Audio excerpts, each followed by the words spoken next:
T'as-tu déjà demandé pourquoi deux agriculteurs sur un même sol avec la même culture n'obtiennent pas les mêmes rendements? Pourquoi certains enchaînent les récoltes pendant que d'autres accumulent les pertes malgré beaucoup d'efforts? La différence ne vient pas toujours de l'argent, ni même de la surface, mais très souvent de l'organisation du travail agricole. Et c'est exactement là qu'intervient un concept que tout agripreneur sérieux doit maîtriser. L'itinéraire technique. Sur ce, c'est humain.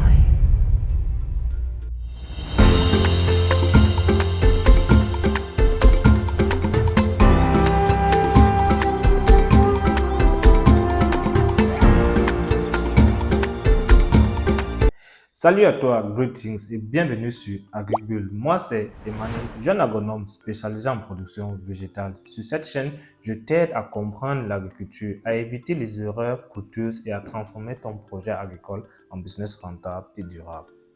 Dans cette vidéo, je vais t'expliquer simplement ce qu'est un itinéraire technique, comment l'agriculture se faisait avant, les différentes étapes clés, comment concevoir ton propre itinéraire technique et surtout pourquoi c'est un outil indispensable pour augmenter tes rendements et ton chiffre d'affaires, surtout dans notre contexte.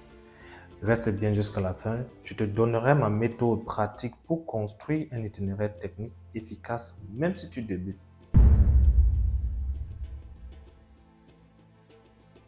Un itinéraire technique, c'est tout simplement l'ensemble des opérations agricoles organisées dans le temps, depuis la préparation du terrain jusqu'à la récolte et la post-récolte, dans le but d'atteindre un rendement précis avec le minimum de pertes. Autrement dit, c'est le plan de route de ta culture. Sans itinéraire technique, tu travailles à l'aveugle, tu réagis au lieu d'anticiper, tu dépenses plus que nécessaire. Avec un itinéraire technique, chaque action a un objectif précis, chaque dépense est justifiée, chaque intervention est faite au bon moment. Avant toute chose, posons-nous la question. Avant l'introduction formelle des itinéraires techniques, l'agriculture reposait surtout sur l'expérience, la tradition et l'observation empirique.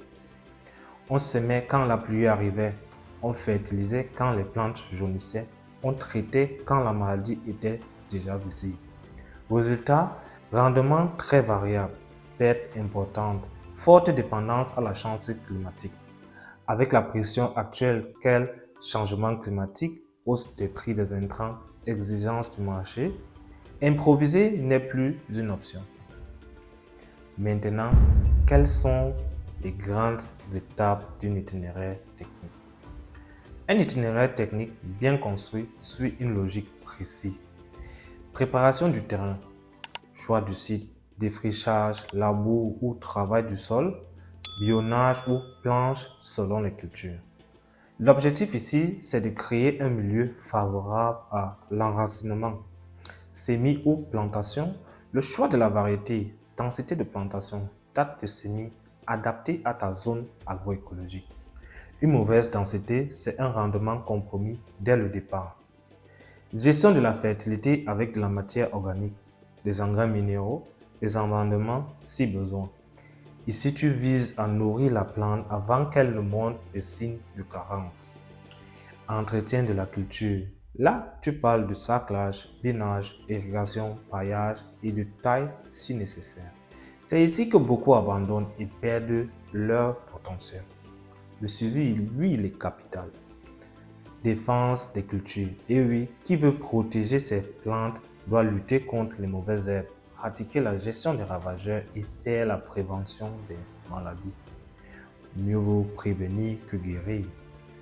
Récolte et post-récolte. Enfin, récolte au bon stade pour assurer une longévité de ton produit. Fais le tri et le stockage, ensuite transporte les récoltes vers les différents points de vente. Une mauvaise post-récolte peut annuler tout ton travail. Si tu es toujours là et que tu apprécies mon travail, je te prie de t'abonner. Merci. Voici dès maintenant ta récompense.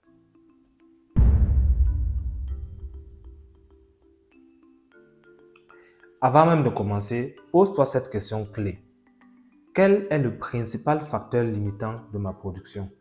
Est-ce l'eau, ou la fertilité du sol, ou les mauvaises herbes, ou les ravageurs, ou la lumière, ou encore la main-d'œuvre.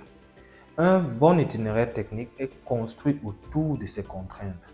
Exemple, si l'eau est limitante, pratique l'irrigation et le paillage.